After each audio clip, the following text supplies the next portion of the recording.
Well, I guess we're so isolated in Australia. It's so far away, and even when I spent time in the UK, people would always you know, turn their nose up at how far it is to travel to Australia. It's 2 days of travel on a plane, and they're used to being on a plane for an hour. But so I think that turns off a lot of people. So getting to, is it a retirement league? No, it's not a retirement league. It's a new league in its infancy, and it has a lot of good up and coming players.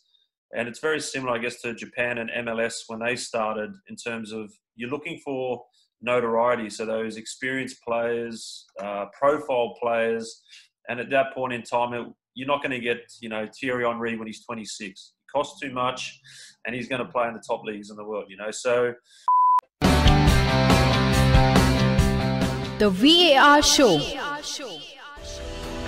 The one place for your weekly football update.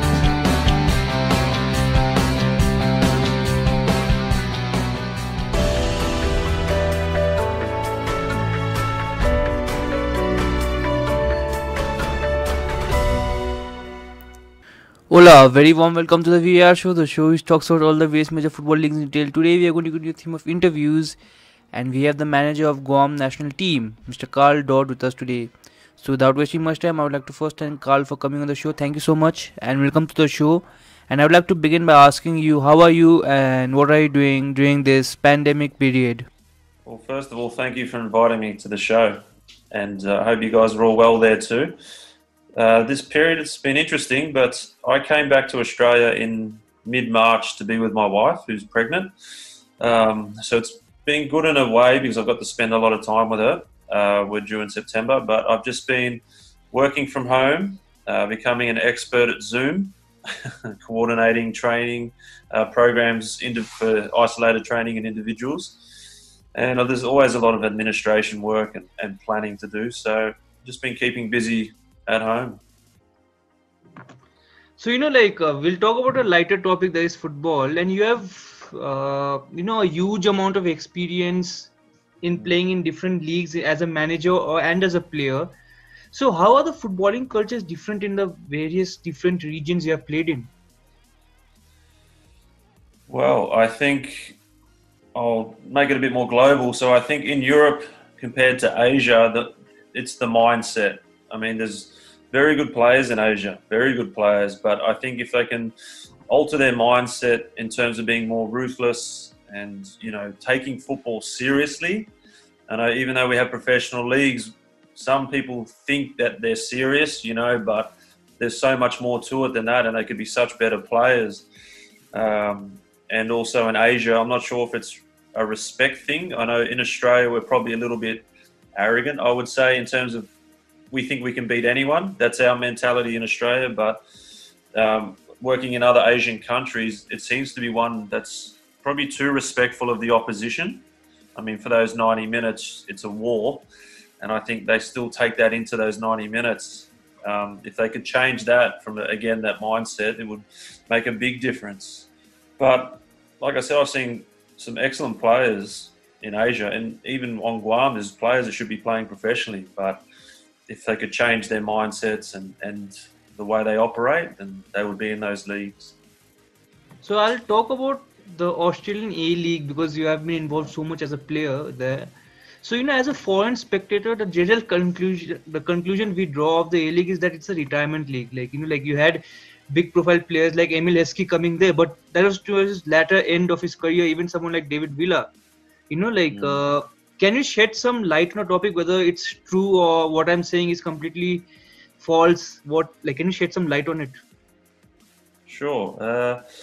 Well, I guess we're so isolated in Australia. It's so far away, and even when I spent time in the UK, people would always turn their nose up at how far it is to travel to Australia. It's 2 days of travel on a plane, and they're used to being on a plane for an hour. But so I think that turns off a lot of people. So getting to, is it a retirement league? No, it's not a retirement league. It's a new league in its infancy, and it has a lot of good up and coming players. And it's very similar, I guess, to Japan and MLS when they started, in terms of you're looking for notoriety. So those experienced players, profile players, and at that point in time, you're not going to get, Thierry Henry when he's 26. It costs too much, and he's going to play in the top leagues in the world, you know. So it is changing, and it has got, I think the last 4 or 5 years, it's got a lot better with players not being towards the end of their career, you know, probably more in their prime. We're starting to edge that way and follow a similar path to Japan and the US. But there's a lot of good players there, young players, and I think money plays a big factor in it as well. You know, there's big discrepancies from the top players getting paid to the bottom players, and even within a team, you'll have maybe 13 or 15 first team regulars, and then the rest of the squad will be full of young players. So I wouldn't say it's a retirement league, you know, it's very much a development league for players, but we do tend to get older players coming back at times, and even former, you know, Socceroos that have been in Europe or Australian players in Europe have come back. And I think that's predominantly just to give those players, younger players, to pass on that knowledge and experience to them as well. But like I said, it's now shifting where we can start to get and attract players more so in their prime. So now we'll talk more of your management career. So do you always have an idea when you were playing, or maybe when you were close to the end of your playing days, that you wanted to get into management? Yeah, I was very young when I wanted to get into management, very young. I mean, teenage years when I really wanted to, and that was partly due to my father being a coach. So spending a lot of time with him and around those environments. And I think I started taking my coaching badges when I was 20, started then. And then I've always coached. Even when you're playing, you're always helping out coaching teams and keeping and learning. And then, yeah, when I'd finished, it was just a smooth transition into the coaching realm, which is a lot of players need to do a lot better, I think, in this day and age. Need to prepare a lot better for that transition, because the transition is tough. When you finish playing into coaching, you're starting a totally different world. And just because you're a good player doesn't mean you're going to be a good coach. It's a totally different skill set. And I think a lot of people forget that. So, you know, like, how did Guam happen to you? Like, it was you were in Australia with Western Pride, and then you had joined another team. So how did Guam happen?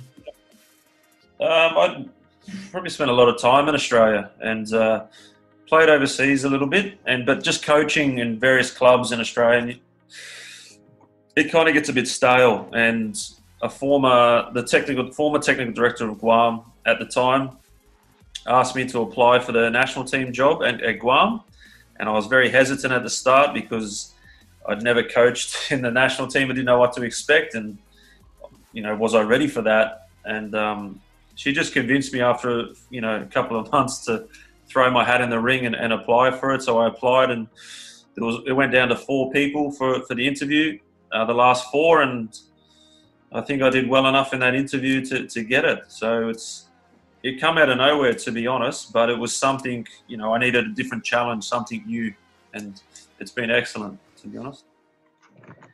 So, I'm completely out of my depths in regards to the football in Guam. Can you enlighten me about the footballing culture there and what is the quality of the football? Because the only time I hear about Guam is maybe some World Cup qualifier or some Asian qualifier. We do not hear maybe about some football league there. So what is the quality of the league or the infrastructure there?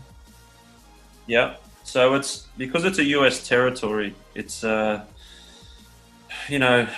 it follows that US school model. So the players on the island, and I want this too, but they try to get into college into the US. So that's great for me, because then they go to college and play in better leagues. The domestic league itself isn't great. It's not on par with any of the top leagues in Asia, but there's a couple of good teams in that. You've got a small population size, so we try to control the training with the national team players and develop them to then get off island into the US and play over there. So a lot of the younger players are on island, then they go to the US if they get into college, or and we're trying to gravitate them towards that way.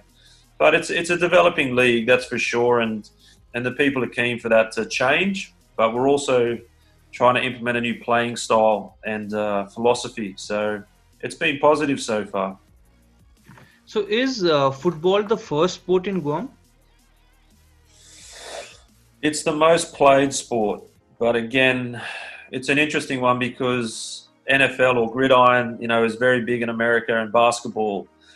And if you know what Guamanians look like and their build, it's not geared for tall sports and NFL. They're very geared towards or tailored towards soccer. So yeah, because that American influence is so strong, people gravitate towards the American ideology. So, but no, they're definitely designed for football, for soccer. So, in your short career as a manager, if you had to describe your footballing philosophy, how would you describe it?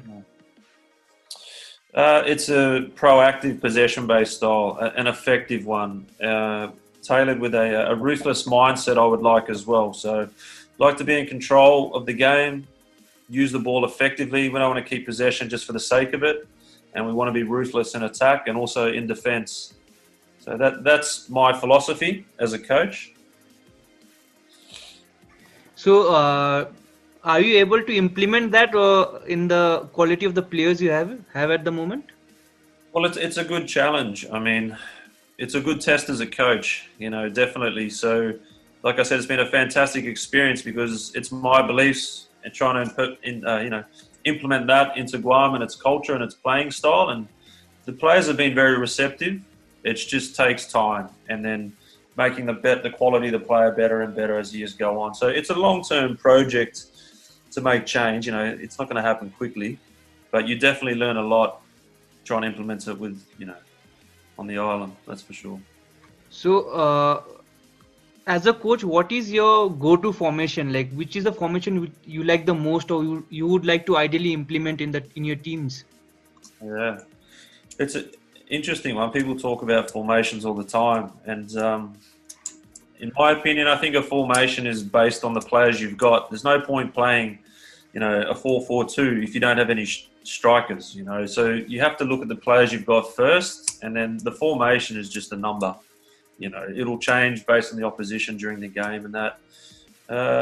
It's a good question. I'm not sure. I think every formation has its pros and cons, and it's actually exciting watching teams play different formations and against each other, because you always think, oh, that'd be great, that'd work. Or as a coach, you're always looking at it from an analytic point of view. But I'm not sure. I'm not set on a particular formation. Again, it depends on the players I've got.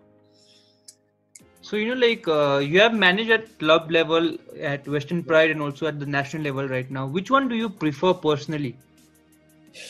It would be great to do both at the same time, because then you get the best of both worlds. But unfortunately, you can't, because there's so much work for each one. If I had to choose, it's tough, isn't it? I think I would choose club, because you miss the day-to-day interaction, the amount of games you get to play. That's one thing as an international coach is frustrating. You don't get to play a lot of games. So yeah, that would be my deciding factor to be a club. So, when you look back in your playing career and your managing career, if you had to cherish one moment for the rest of your life, which one would that be? Oh, wow. It's too early to say. Hopefully there's a lot more moments, and I'm not going to cherish, down the track. But if it was right now, I had to choose, I think as a player would be my final year of playing when I retired at the club I started with at Palm Beach, and we ended up winning the league and the grand final. So that was very sweet way to go out, because that club meant a lot to me. It does still mean a lot to me, but it was my junior club. From a coaching aspect, I think winning the grand final with the Western Pride, only because of what we'd set up years before. We had a strategic plan to come in and start with younger players, and we'd set a target of, in 5 years this team will win, and they ended up winning it in 3 years. So a lot quicker, but just being there to set that club up and get it going with strategic plan and coaching it. And I handed it over to a fellow friend, Graham Harvey, who was the coach when they won it, but I went back there as the technical director so it was good to see that. That was really rewarding, that a plan that we put in place paid off, So that was really good. So, will Karl Dodd, the player, get into your team? Where would I get into my team? Yeah. As in what position? No. Will you, as a player, get into your team? Would I get into my team? Yeah. No.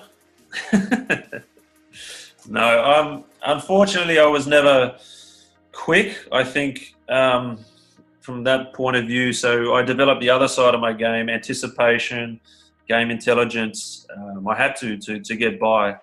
But unfortunately, in this day and age, you can't just rely on that. You have to be an excellent athlete and an excellent footballer from that side. So, I'd be on the bench just for sure. I'd have to be in this, but yeah. So on that note, do you have any coaches or many coaches, or coaches from whom you take inspiration for your philosophy of the game? Yeah, there's probably three that I draw my inspiration from. I like Sean Dyche at Burnley. I think the way he's managed that club and the type of person he is been excellent. It's overachieved, for such a small club like Burnley, for what he's done, the way he's gone about it, and his principles. I like Ancelotti for his leadership. I think, I like to think I'm not similar. I'm not trying to copy him, but I like that quiet leadership type style. And then Bielsa. I'm a big fan of Bielsa. I think he's an innovator in the game, and he doesn't get the plaudits that he deserves. I mean, from what he did when he was with Chile, was phenomenal. And from then it's kicked on. But those three coaches for me in their respective realms, draw inspiration from. So, you have had a very successful playing career, and you are having quite a good career as a manager also. So, do you have any words of inspiration for coaches who are just starting out? Just starting out, I think be prepared to work 24/7 and don't expect to get paid. It's just something, you got to think how many coaches are out there all vying for a job. So you've got to really invest in yourself, and spend a lot of time around top quality coaches, people you can learn from, and just be like a sponge and absorb as much as you can. But always have an open mind. I see so many coaches when you go on coaching courses and you talk, and they all think they have the answer and they all know everything. And it's like, nobody knows everything. So just have an open mind, and you have a plan and a belief, but just be respectful, of everyone else, I think. So on that note, I'll ask you one final question, Karl. It's quite a controversial question. People say, I do not know. Whom do you prefer, Lionel Messi or Cristiano Ronaldo?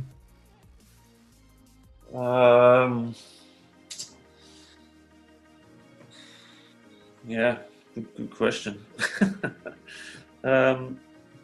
Who do you choose? I do not choose anyone as such. I have to choose one. Well, look, Messi's excellent, but I think Ronaldo, just because of the fact that how hard he worked at his game, and I think that's a good message for players, but also for players not just to watch his highlights reel, watch the whole 90 minutes of the game. But probably Ronaldo. So okay, I just got this question in. Okay, so since you're the manager of Guam, are you likely to find a Ronaldo there or a Messi? I'm hoping a Ronaldo, a player that keeps working at his game to get better and better. So on that note, Karl, thank you so much for talking to me, and I hope you all the best for your future endeavors. Hope you even go on to take Guam for World Cup, maybe. You never know. Thank you so much, and all the best. Stay safe. No worries. Thank you. Take care.